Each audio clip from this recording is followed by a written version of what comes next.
What if the most fundamental assumption you make about yourself is wrong? Not wrong in some small or peripheral way. Wrong at the root. Wrong in a way that changes everything. You assume you are a human being. You assume that what you are is this body, this mind, this personality, this collection of memories and preferences and beliefs that wakes up every morning, looks in the mirror and recognizes itself. But what if that assumption, as natural and as obvious as it feels, is the deepest and most consequential mistake a conscious being can make? What if you are not a human being at all? What if you are something else entirely? Something so vast and so fundamental that a human being is not what you are, but what you are currently doing. Tonight, we are going to follow this question all the way down, not as philosophy, not as speculation, but as a direct inquiry into what is actually here. When you strip away every label, every story, every assumption, and look at what remains, because what remains is extraordinary, and it has been hidden, not by any conspiracy, not by any external force, but by the most convincing illusion in the history of consciousness, the illusion of being a separate self. In the next 40 minutes, we are going to draw on the most sophisticated understanding that the human contemplative traditions have ever produced. The Advaita Vedanta of ancient India, the Dzogchen tradition of Tibetan Buddhism, the mystical core of the Sufi tradition, the non-dual teachings of the Christian mystics, and what modern neuroscience and philosophy of mind are beginning to discover about the nature of the self. We are going to look at what these traditions, when stripped of their cultural clothing, are actually saying. And we are going to ask you to do something that is both very simple and potentially very disorienting. We are going to ask you to look at what you actually are, not what you think you are, not what you have been told you are, what you actually are, right now, in this moment. Are you ready? Then let us begin with the self. What is the self? Where is it? What is it made of? These are not abstract philosophical questions. They are practical ones.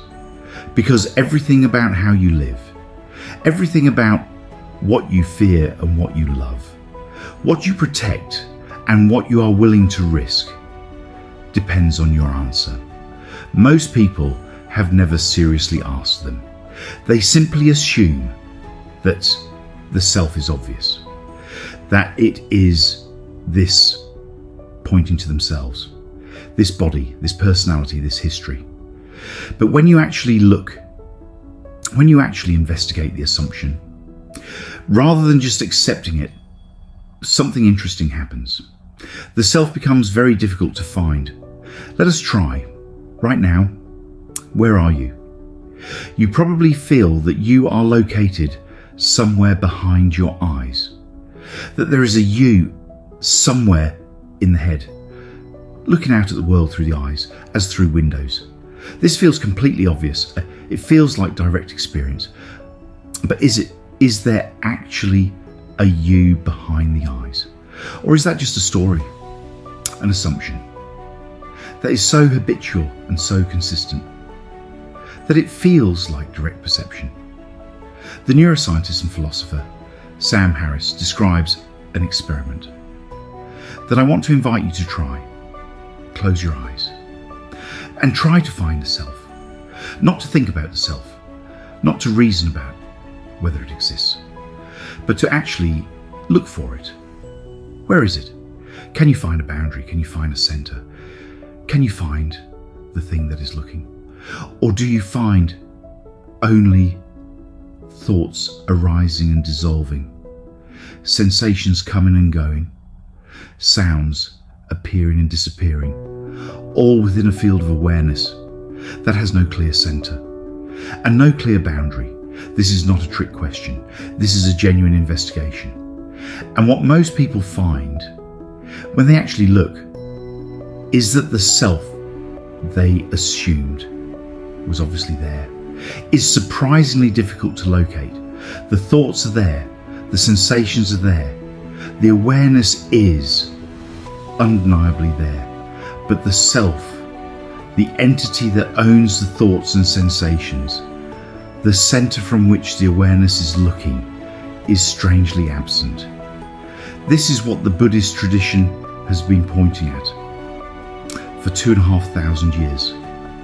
The teaching of anatta, no self, not the absence of experience, not the absence of a functioning human being, but the absence of a fixed, independent, bounded entity that the experience belongs to.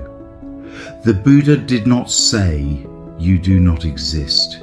He said, "What you think you are not." And what you actually are cannot be captured by any concept, including the concept of a self. Now let us turn to the Advaita Vedanta tradition of India.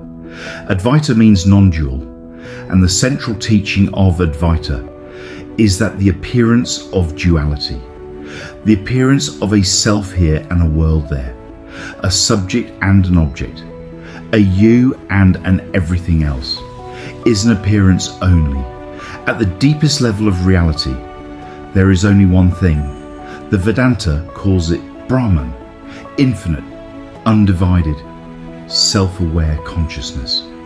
And every apparent individual, every apparent self, every person who wakes up in the morning and looks in the mirror and recognizes themselves is Brahman appearing to itself in a particular form.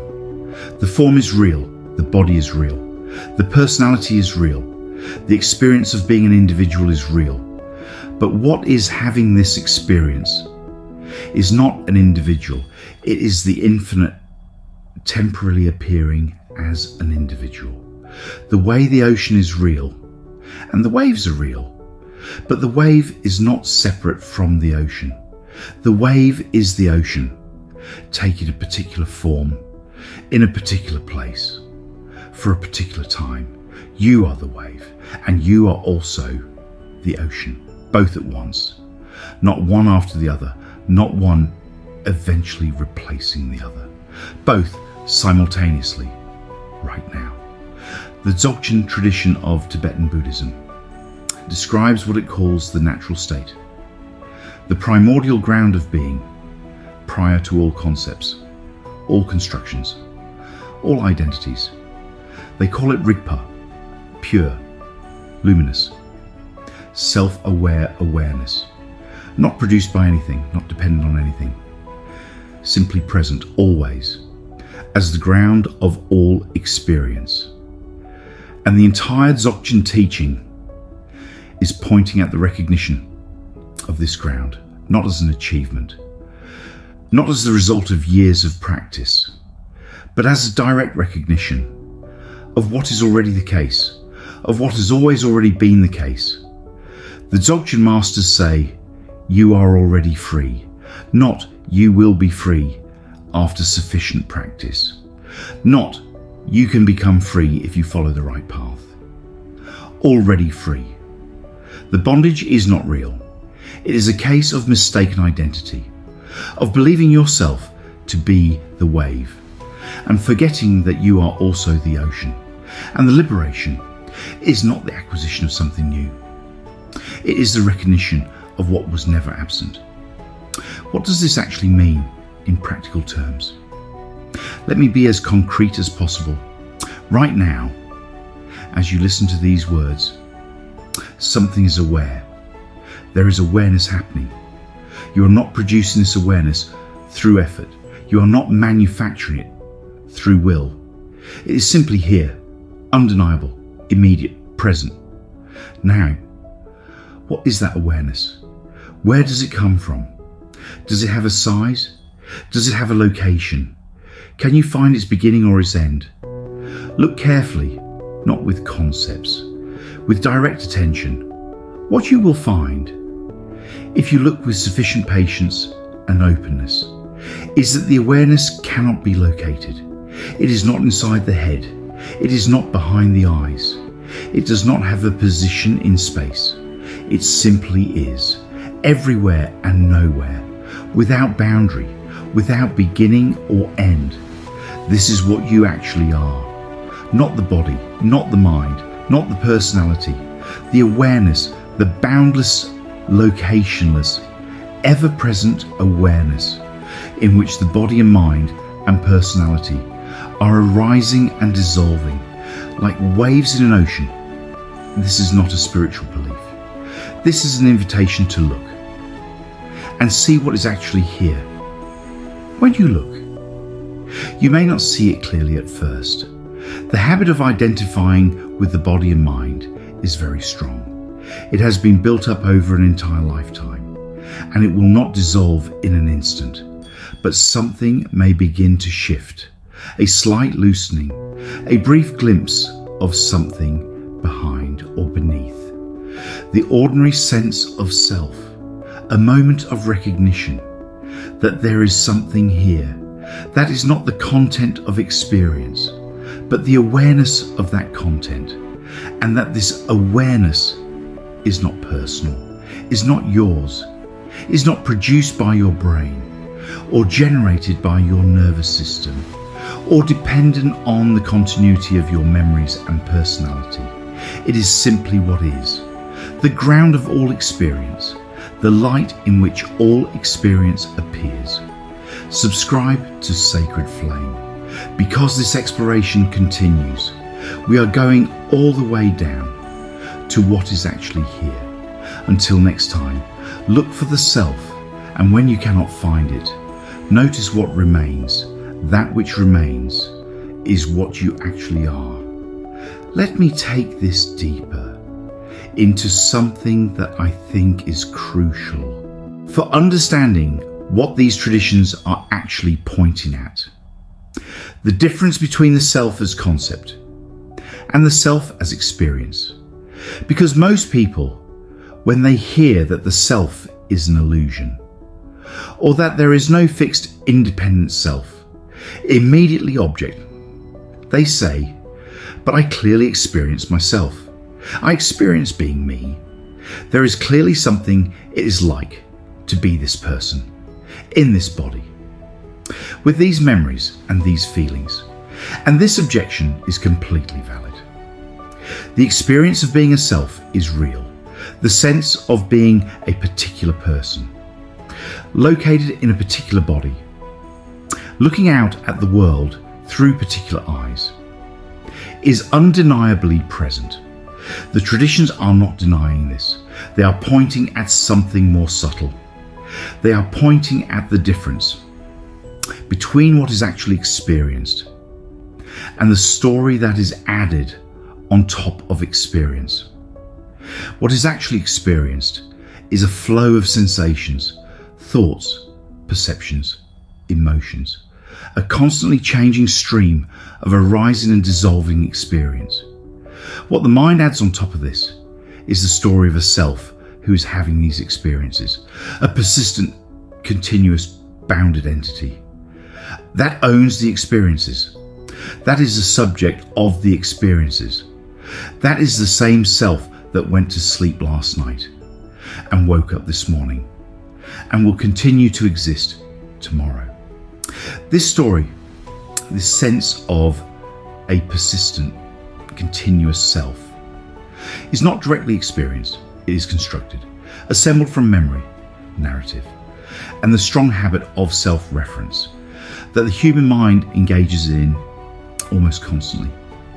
And the traditions are pointing at this construction, not to eliminate it, not to produce a person who no longer functions, or who no longer relates to themselves as a person, but to see it clearly for what it is.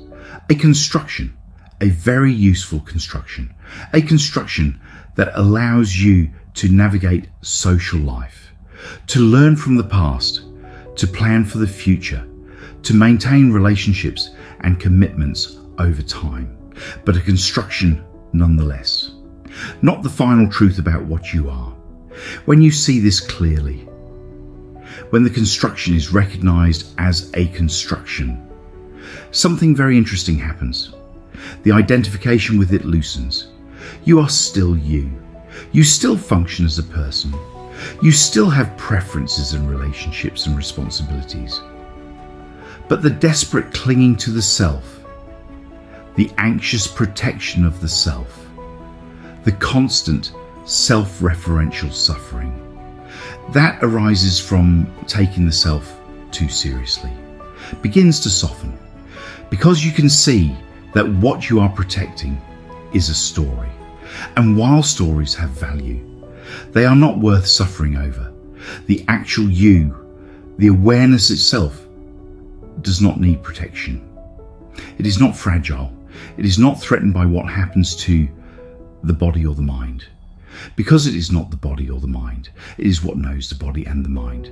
This is the Sufi understanding of fana, the annihilation of the ego in the divine.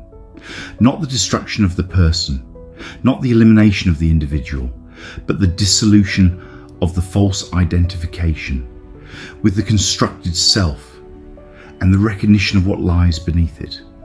The infinite awareness, the divine presence that the Sufi tradition calls Allah, and the Vedantic tradition calls Brahman, and the Zen tradition calls Buddha nature, and the Hermetic tradition calls the all, different names, the same recognition. You are not a human being having a spiritual experience. You are the infinite having a human experience, temporarily, beautifully, with full engagement and full feeling, but temporarily, and knowing this, even as a possibility, even as a question held lightly rather than a certainty grasped firmly, changes the quality of the experience.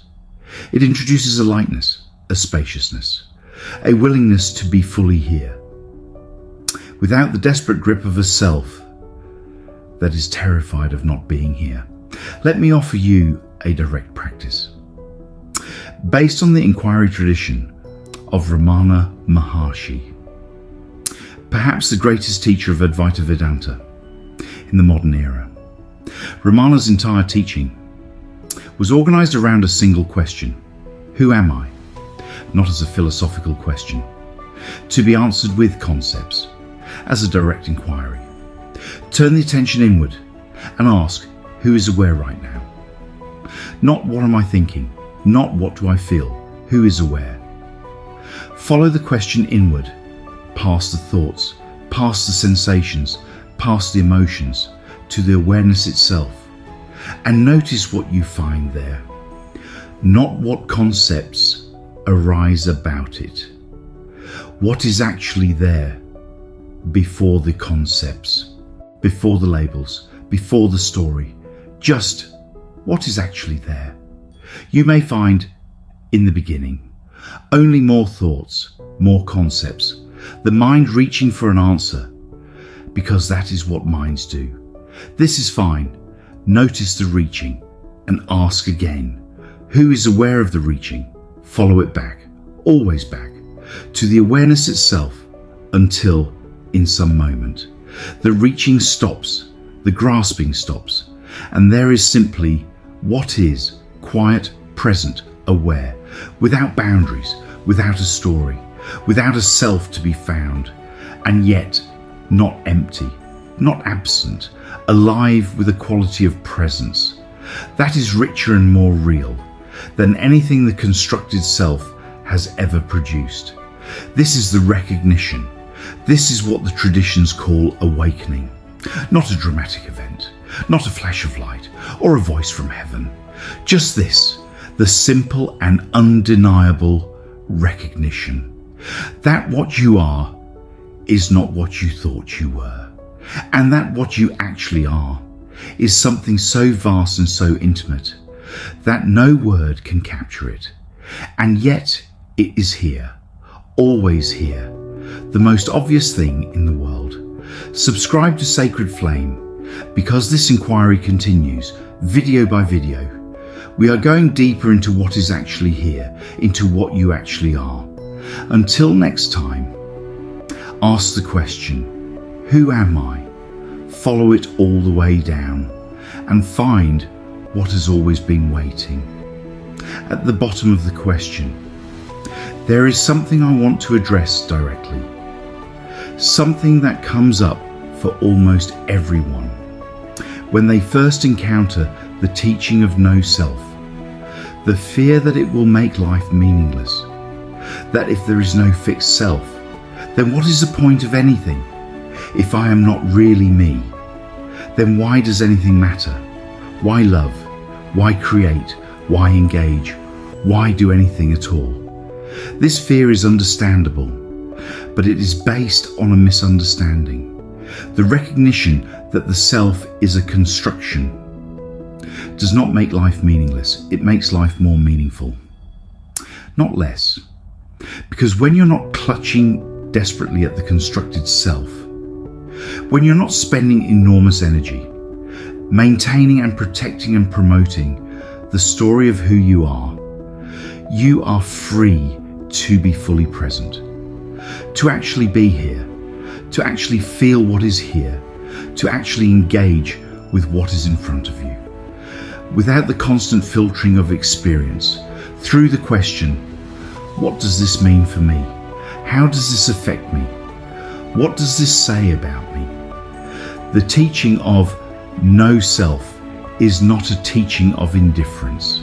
It is a teaching of radical presence, of full engagement, of love without the armor of self-protection. The Zen tradition describes the enlightened person not as someone who has withdrawn from life, but as someone who is fully alive, who chops wood and carries water, with the same complete attention and full presence that others bring only to their most important moments, who is moved by beauty, who is touched by suffering, who loves completely, precisely because they are not protecting a self that might be hurt by love. This is what the tradition means by compassion, not the managed concern of someone who keeps a safe distance, but the full resonance of one consciousness with another, when the barriers between them have softened enough to allow genuine contact. And this kind of love, this kind of full presence and full engagement is only possible when the grip of the separate self has loosened enough to allow it. The teaching of no self, far from making life meaningless, opens the door to the most profound engagement with life that is available to a human being. The engagement of the ocean, fully present in the wave, not managing the wave from a distance, not observing the wave with detachment, being the wave with the full force and aliveness and vulnerability of something that actually matters, because it does matter. The human experience matters. This body, this life, this collection of relationships and challenges and joys matters. Not because the self is ultimately real, but because the infinite, when it takes the form of a human being, is not pretending. It is fully here, fully engaged, fully feeling, and the recognition of what you actually are does not end the engagement, it deepens it. By removing the fear that was always in the background, the fear that you might be hurt, that you might be lost, that you might disappear. And in removing that fear, it opens the space for a quality of engagement that the fearful self could never risk. Now let me bring this teaching into the specific circumstances of your life, because I think the most important question is not, what am I at the deepest level? It is, what does this recognition change in the way I actually live? And the answer is everything and nothing. Everything changes in quality. Nothing changes in content. You still wake up in the same body. You still have the same relationships, the same responsibilities, the same challenges, the same ordinary life. But the quality with which you meet all of it can be fundamentally different. The anxiety that was always in the background, the low-level hum of existential threat that most people carry without even knowing they carry it, can begin to soften, not because the circumstances have changed, but because the self that was afraid of the circumstances has been recognized as a construction, and constructions, however convincing, do not have the solidity of what is actually real. The relationships can deepen because you are meeting people not as threats to your self-image or as sources of validation for your identity, but as other waves in the same ocean, as other expressions of the same awareness. And the love that flows between waves of the same ocean is different in quality from the careful exchange of limited selves, each protecting their own interests. The creative work can deepen, because when you're not working to produce something that will prove your worth or establish your identity, you can simply be a channel for what wants to come through, for what the infinite wants to express through this particular form, in this particular moment. The spiritual path itself deepens because you are no longer seeking enlightenment for the self.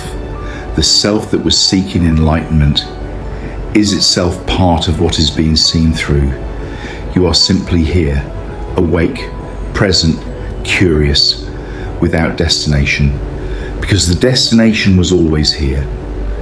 This is the truth that the traditions have been pointing at from the very beginning. Not a belief to adopt, not a philosophy to defend, a recognition to be made again and again in each moment, in each ordinary moment of an ordinary life. The recognition that you are not a human being having a spiritual experience. You are the infinite having a human experience, and the human experience is extraordinary, sacred, unrepeatable, worth being fully present for. Subscribe to Sacred Flame, because we are going deeper with every video. Until next time, live fully as the wave, know deeply that you are the ocean, and find in that paradox the freedom that has always been here, waiting only for your recognition. I want to explore one more dimension of this teaching, one that I think is both practically important and rarely discussed. The relationship between the recognition of no self and the experience of suffering, because there is a common misconception that awakening means the end of suffering, that once you recognize what you actually are, pain stops, difficulty stops, loss stops. This is not what the traditions teach. What they teach is something more nuanced, and I think more honest. They teach that there are two dimensions to suffering. The first is what we might call primary suffering, the actual pain of difficult experience, the grief of loss, the physical pain of illness or injury, the difficulty of genuine hardship. This dimension of suffering does not end with awakening. It is part of the human experience. And the recognition of what you actually are does not remove you from the human experience. It deepens your engagement with it. So the grief is still there. The pain is still there. The difficulty is still there. But something changes in how it is met. The second dimension of suffering is what we might call secondary suffering, the suffering about suffering, the resistance to the primary experience, the story that arises around it, the self that is trying to not be in pain, the future projections, the catastrophizing, the endless mental commentary about why this is happening, what it means, how long it will last, and what it says about you, this secondary suffering, the suffering of the self about its own experience, is where most of the actual torment lives. And this is what loosens with the recognition of no self, not the primary experience, but the self that is fighting it, the self that is saying this should not be happening, the self that is adding a second layer of suffering on top of the first, when that self is recognized as a construction, when the identification with it loosens, the primary experience remains, but the secondary suffering can fall away. What remains is the pain. Without the suffering about the pain, the grief, without the suffering about the grief, the difficulty, without the extra layer of resistance, that turns difficulty into torment. This is what the Zen tradition points at when it says that the enlightened person falls sick like everyone else and dies like everyone else, but without the suffering of resistance, without the desperate fighting against what is, with instead a quality of presence and acceptance that allows the full experience to move through without leaving the residue of unprocessed resistance. This is not resignation, it is not passivity, it is the deepest form of engagement, to be fully with what is, without adding the extra weight of a self that is fighting against it. Let me offer you one more practice before we close. The next time you encounter difficulty, the next time something happens that triggers the familiar reactions, the fear, the resistance, the self-protective contraction, try this. Instead of immediately engaging with the content of what is happening, pause and notice the awareness itself, the awareness that is aware of the difficulty just for a moment, not to escape the difficulty, not to detach from it, but to notice that there is something here that is not caught in it, something that is aware of the fear without being the fear, something that is aware of the resistance without being the resistance, just for a moment, just long enough to feel the ground beneath the storm, and then from that ground engage with what needs to be engaged with, respond to what needs a response, feel what needs to be felt, but from a slightly different position, the position of the ocean rather than the wave. This is a practice. This is what the traditions mean by non-attachment, not the absence of feeling or engagement, but the presence of something beneath the feeling and engagement that is not swept away by it. The sky beneath the weather, the ocean beneath the waves, the awareness beneath the experience. You, what you actually are. Subscribe to Sacred Flame, because this is only the beginning. There is so much more to explore about what you actually are and what that means for how you live. Until next time, be fully the wave. Know you are the ocean. Ask the question, who am I? And follow it all the way down to what has always been waiting at the bottom. The truth about what you are, which was never hidden, only overlooked, and is here now, as it always was, as it always will be. There is a final dimension of this teaching that I want to bring forward before we close, something that ties everything together. The relationship between recognizing what you are and living with genuine purpose. Because there is a question that naturally arises when you begin to see through the constructed self. If I am not ultimately a separate individual, if the boundaries of the self are constructed rather than absolute, then what is the meaning of this particular life? What is the purpose of being this particular wave, rather than any other wave? The answer the traditions give is both surprising and beautiful. The purpose of the particular wave is precisely to be this particular wave, fully, completely, without reservation. The infinite does not take human form in order to transcend human form immediately. It takes human form in order to be human, to feel what human beings feel, to see through human eyes, to love with a human heart, to create with human hands, to make the particular contribution that only this particular wave, in this particular form, in this particular moment, can make. You are not here despite being finite.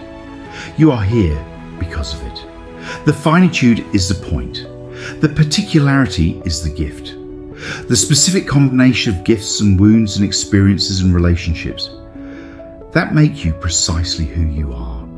And no one else is not an accident.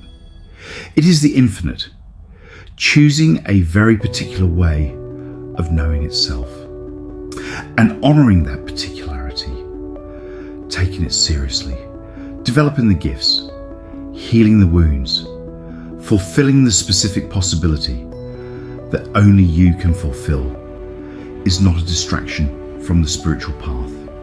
It is the spiritual path. The wave does not become more ocean-like by pretending not to be a wave. It becomes more ocean-like by being the most fully realized wave it can be, the most alive, the most expressed, the most fully itself. This is what it means to be a human being who knows what they are, to live fully, love completely, create freely, engage deeply, and the spaciousness of someone who knows that what they are cannot be threatened or diminished by any of it.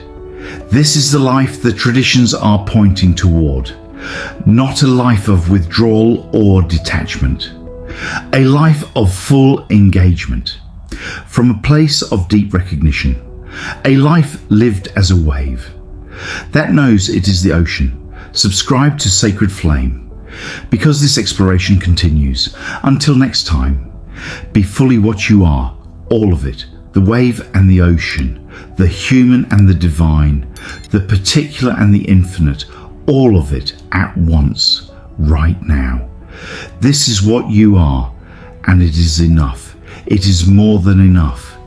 It is everything.